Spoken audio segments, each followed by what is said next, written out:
Suatu ketika ada seorang penebang kayu dengan dua anak dan ibu tiri mereka. Nama anak laki-laki itu Hansel, dan nama anak perempuan itu Gretel. Mereka hidup sangat miskin sehingga terkadang tidak ada yang bisa dimakan.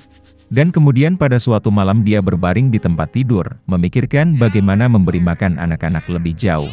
Istrinya menasihatinya untuk memiliki anak di hutan, menyalakan api, memberikan sepotong roti masing-masing dan meninggalkan mereka di sana, tidak semuanya mati kelaparan. Tapi si penebang kayu tidak setuju.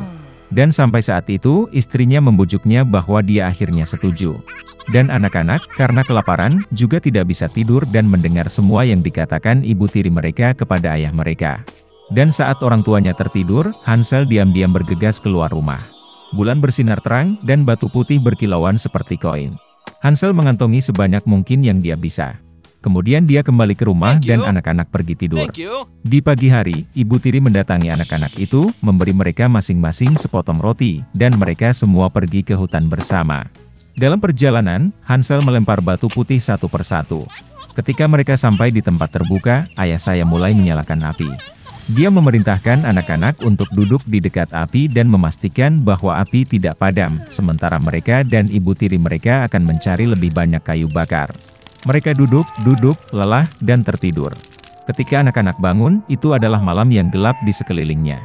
Dan ketika sebulan penuh telah terbit di langit, Hansel memegang tangan adiknya dan pergi, mencari jalan melalui kerikil, yang berkilauan seperti koin baru, dan menunjukkan jalannya. Mereka berjalan sepanjang malam, dan saat fajar mereka datang ke rumah ayah mereka. Beberapa waktu berlalu. Dan anak-anak kembali mendengar bagaimana ibu tiri suatu malam mulai memohon kepada ayah mereka untuk menyingkirkan anak-anak. Dia menolak, tetapi istrinya tidak mau mendengarkannya, dia mengutuk dan mengungkapkan segala macam celaan kepadanya. Ketika orang tuanya tertidur, Hansel, seperti yang terakhir kali, ingin mengumpulkan batu, tetapi ibu tirinya mengunci pintu, dan anak itu tidak dapat meninggalkan rumah. Pagi-pagi sekali, anak-anak diberi sepotong roti masing-masing, bahkan lebih sedikit dari waktu sebelumnya. Dalam perjalanan ke hutan, Hansel mencabik-cabik bidak di sakunya dan melemparkan remah-remah itu ke tanah. Ibu tiri membawa mereka lebih jauh ke dalam hutan. Sekali lagi api besar dinyalakan, dan sang ayah memerintahkan anak-anak untuk mengawasi api sementara mereka dan ibu tiri mereka membelah kayu lagi. Saat jam makan siang tiba, Gretel membagikan sepotong rotinya dengan Hansel. Dan mereka tertidur. Kami terbangun saat malam yang gelap tiba. Dan kemudian 1 bulan tiba, dan mereka berkumpul dalam perjalanan, tetapi mereka tidak dapat menemukan satu pun remah-remah, karena ribuan burung beterbangan di hutan telah lama memakan remah-remah itu. Jadi anak-anak berjalan sangat lama, tetapi mereka tidak bisa keluar dari hutan. Tiba-tiba, jalan membawa mereka ke gubuk.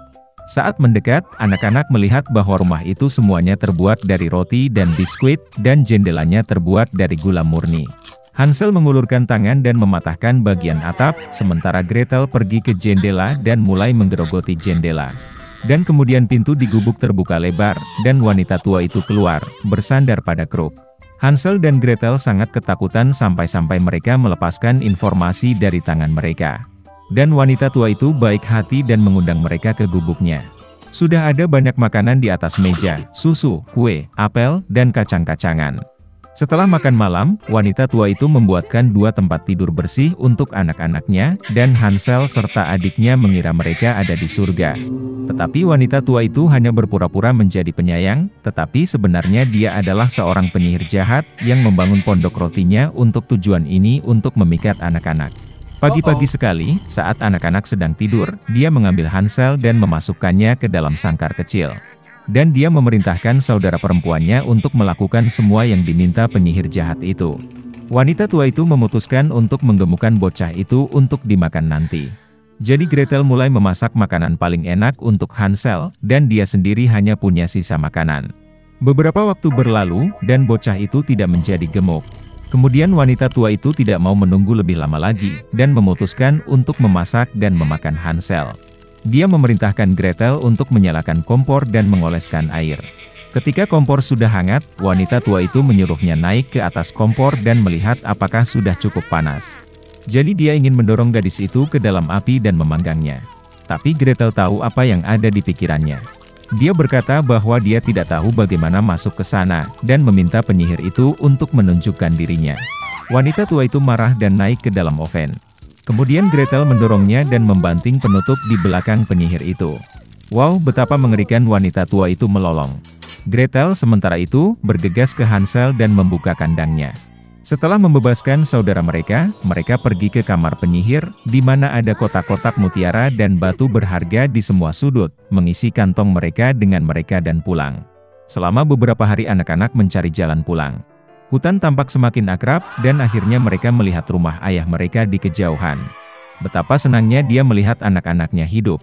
Hansel dan Gretel menuangkan semua mutiara dan permata yang mereka ambil dari penyihir itu ke lantai. Tidak perlu memikirkan tentang makanan. Dan mereka mulai hidup, dan bersukacita. Dan sang ayah mengusir ibu tiri yang jahat itu keluar rumah. Di sebuah peternakan kecil, di semak belukar yang lebat, induk bebek menemukan tempat yang nyaman untuk membangun sarangnya. Dia menunggu anak ayam menetas. Suatu pagi yang cerah, kulit telur berderak dan anak itik kecil berbulu lahir. Hanya ada satu telur tersisa, yang terbesar tidak mau retak. Bebek itu mulai khawatir ada yang tidak beres dengannya. Dia duduk di atas telur itu lagi, dan memutuskan untuk menunggu lebih lama. Ibu bebek memberikan semua panas yang dia bisa. Dia berpikir bahwa cewek ini pasti yang paling cantik, karena dia sudah lama mengerami dia. Segera seekor anak ayam menetas dari telur terakhir, tetapi tidak terlihat seperti anak itik lainnya sama sekali. Itu jauh lebih besar, dan bulunya berwarna abu-abu. Ibu bebek kesal melihat anak yang begitu jelek. Tapi dia berharap suatu hari nanti dia akan menjadi seperti teman-temannya. Anak bebek lainnya menertawakannya. Mereka menganggapnya menjijikkan dan tidak mau bermain dengannya. Keesokan paginya, induk bebek pergi bersama anak-anaknya ke danau. Yang mengejutkan, bebek jelek itu berenang, begitu juga yang lainnya. Bebek itu kemudian membawa anak-anaknya ke peternakan unggas untuk diperkenalkan kepada masyarakat. Dia memberitahu bebek tentang aturan perilaku dengan penduduk setempat. Bebek itu mempersembahkan induknya kepada Drake gemuk paling mulia, tetapi dia menyerang itik jelek, dan dia terpaksa melindungi anaknya yang gagal. Fat Drake memerintahkan untuk mengusir orang aneh itu keluar dari halaman. Ibu meyakinkan bahwa dia akan tumbuh dan menjadi seperti anak itik lainnya. Tidak dapat menahan bullying dan penghinaan, itik jelek meninggalkan kandang unggas. Untuk mencari tempat yang lebih aman, dia menemukan sebuah danau yang indah, di mana tidak ada seorang pun. Dan anak itik itu memutuskan untuk tinggal di sini untuk hidup. Waktu telah berlalu. Meskipun kesepian, bebek jelek itu senang karena tidak ada yang menyinggung perasaannya. Dan kemudian suatu hari, seekor burung putih yang indah dengan leher panjang terbang ke danau. Bebek jelek tidak tahu jenis burung apa itu, tetapi dia melihatnya dengan kagum. Dia mencintainya dengan sepenuh hati. Betapa anak itik ingin menjadi seperti burung putih yang cantik ini. Musim dingin tiba dan salju mulai turun. Anak bebek jelek melihat salju putih untuk pertama kalinya. Dia senang dengan pemandangan ini. Tetapi karena musim dingin sangat bersalju, sangat sulit bagi itik untuk mencari makanan. Dia harus berjalan di sekitar lingkungan untuk mencari makanan. Dia kedinginan dan lelah. Jadi bebek jelek itu sampai ke rumah petani.